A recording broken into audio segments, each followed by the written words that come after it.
बिस्मिल्लाहिर्रहमानिर्रहीम। अस्सलाम वालेकुम नाजरीन, अगर आप कोई प्रॉपर्टी ख़रीदना चाह रहे हैं या अपने नाम पर मुंतकिल करवाना चाह रहे हैं और आप किसी भी किस्म के फ्रॉड या परेशानी से, अदालती कार्रवाइयों से बचना चाहते हैं तो ये वीडियो आपके लिए है। इस वीडियो में आपके लिए 6 ऐसी दस्तावेज़ात बयान की जा रही हैं कि अगर आप उन दस्तावेज़ात को मुलाहिज़ा फरमा लेंगे तो क़तन आपके साथ किसी किस्म का कोई फ्रॉड नहीं हो सकेगा। मैं महमूद अब्दुल्ला ख़ान हूँ और आप देख रहे हैं लॉ विद महमूद अब्दुल्ला ख़ान। इस चैनल में लॉ से जुड़ी लेटेस्ट इंफॉर्मेशन की वीडियोस आप तक पहुंचाई जाती हैं और आप अपने घर पर बैठे किसी किस्म के भी सवाल का जवाब बज़रिया फ़ोन मुझसे ले सकते हैं। अगर आपने अभी तक इस चैनल को सब्सक्राइब नहीं फरमाया है और आप चैनल पर नए हैं तो आपसे गुजारिश है कि इसे सब्सक्राइब फरमा लीजिए ताकि इस नौइयत की दीगर वीडियोस भी आप तक पहुंच सकें। तो नाजरीन, बात ये कर रहे थे कि अगर आप कोई प्रॉपर्टी ख़रीदना चाह रहे हैं या अपने नाम पर कोई जायदाद मुंतकिल करवाना चाह रहे हैं तो रजिस्ट्री करवाने से पहले फ्रॉड से बचने के लिए ये 6 दस्तावेज़ात ज़रूरी हैं जिन्हें आप मुलाहिज़ा फरमा लेंगे तो आपके साथ कोई फ्रॉड नहीं हो सकेगा। नंबर 1, टाइटल डॉक्यूमेंट यानी उस जगह की रजिस्ट्री। उस जगह की रजिस्ट्री, असल रजिस्ट्री को देखने से आपके सामने ये बात वाज़ेह हो जाएगी कि जो आदमी आपको जगह बेच रहा है वो इस जगह का मालिक कैसे बना था, उसने ये जगह किससे खरीदी थी, क्या बज़रिया कोर्ट खरीदी गई थी या किसी किस्म का कोई कानूनी हुक्म उसके अंदर मौजूद तो नहीं है। नंबर 1, मज़ीद इससे आपको ये वाज़ेह हो जाएगा कि जो जगह आपको दिखाई जा रही है, आया इस जगह का हदूद अरबा उसके मुताबिक है जो रजिस्ट्री आपको दिखाई गई है। मसलन उस जगह का खाता नंबर, खतूनी नंबर, नंबर खसरा, हदूद अरबा, ये सारी चीज़ें आपको उस रजिस्ट्री से वाज़ेह हो जाएंगी कि जिस जगह का आपको कब्ज़ा दिया जा रहा है ये जगह वही है जो टाइटल डॉक्यूमेंट के मुताबिक है। नंबर 2, एनकम्बरेंस सर्टिफिकेट यानी उस जगह के ऊपर अगर किसी किस्म का उस आदमी ने, मालिक ने, बेचने वाले ने अगर कोई लोन लिया है तो उसके हवाले से क्लियरेंस सर्टिफिकेट यानी एनकम्बरेंस सर्टिफिकेट जो है वो आप ले सकते हैं। उसका तरीका ये है कि आप तहसीलदार को एक दरख्वास्त दीजिए कि जनाब मैं ये प्रॉपर्टी ख़रीदना चाह रहा हूँ, इसके हवाले से मुझे एनकम्बरेंस सर्टिफिकेट जारी फरमाया जाए। तो पटवारी के पास वो आपको भेजेंगे और पटवारी उसका आपको सर्टिफिकेट दे देगा। अगर उसके ऊपर कोई लोन मौजूद हुआ तो फिर आपको सर्टिफिकेट नहीं मिलेगा, तो आप मालिक से कह सकते हैं कि भाई अपनी जगह का ये लोन जो है ये क्लियर करें, उसके बाद में मैं आपकी जगह परचेज करूंगा।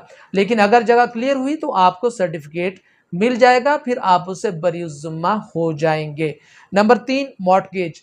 आपने ये मुलाहिज़ा फरमाना है कि इस जगह को किसी हवाले से रहन तो नहीं रखा हुआ, तो उस हवाले से भी आप पटवारी के पास जाएंगे या फिर ADLR ऑफिस में अगर वो कंप्यूटराइज्ड हो चुका है। अगर तो कंप्यूटराइज्ड नहीं हुआ, मैनुअल है, तो फिर आप पटवारी के पास जाइए और अगर कंप्यूटराइज्ड हो चुका है तो फिर आपको जाना होगा ADLR ऑफिस में। वहां से जाकर आप इसकी मुकम्मल तौर पर पूछ परतीत कर सकते हैं कि इस जगह की बाबत ये जगह जो है ये मॉर्टगेज तो नहीं है। अगर मॉर्टगेज हुई तो फिर आप पहले क्लियर करवाइएगा मालिक से कह के, उसके बाद में इसको परचेज कीजिएगा। Number 3, tax receipts. आप मुलाहिज़ा फरमाएंगे, मालिक से मांगेंगे कि जनाब इसकी टैक्स की अदायगी की रसीदें मुझे दीजिए कि जो आपके पास ये प्रॉपर्टी मौजूद है, जब आपने इसको परचेज़ किया इसके ऊपर कोई टैक्स बाकी तो नहीं है। अगर वो आपको रजिस्ट्री फराहम कर देगा तो आप वो रजिस्ट्री लेकर जाएंगे रजिस्ट्रेशन ऑफिस में, वहाँ पर भी जाकर आपको ये चीज़ें क्लियर हो जाएंगी। जब आप कोई प्रॉपर्टी ख़रीद रहे होते हैं तो दोनों पार्टीज़ उसमें टैक्स अदा करती हैं, बेचने वाला भी और ख़रीदार भी। जो बेचने वाला होता है वो गेन टैक्स अदा करता है और ख़रीदार को दीगर टैक्सेस अदा करने होते हैं। तो अब जब आप जाएंगे और सारी तसल्ली कर लेंगे तो आपके सामने ये बात वाज़ेह हो जाएगी कि उसके ऊपर कोई टैक्स बाकी है या नहीं। अगर टैक्स बाकी है तो पहले उसकी अदायगी करवाइए, उसके बाद में जगह को परचेज़ कीजिए। Number 5, mutation. बाज़ औक़ात ऐसा होता है कि जब कोई आदमी रजिस्ट्री करवाता है तो रजिस्ट्री की बुनियाद के ऊपर वो उसका इंदराज तो करवा देता है इंतकाल का, लेकिन वो पास नहीं होता। फ़र्द जारी करवा लेता है किसी तरीके से और उसकी बुनियाद के ऊपर उसे आगे मुंतकिल कर देता है। जब तक इंतकाल पास नहीं होता तो असल मालिक ही नहीं है, बल्कि उसने जिस आदमी से ख़रीदी थी वो मालिक है। लिहाजा आप जाइएगा पटवारी के पास और आप कहेंगे कि जनाब मुझे इसके इंतकाल की नकल दीजिए। जब वो आपको इसके इंतकाल की नकल दे देगा तो फिर आपका ये कॉन्सेप्ट क्लियर हो जाएगा कि इसमें किसी किस्म का अब इबहाम मौजूद नहीं है।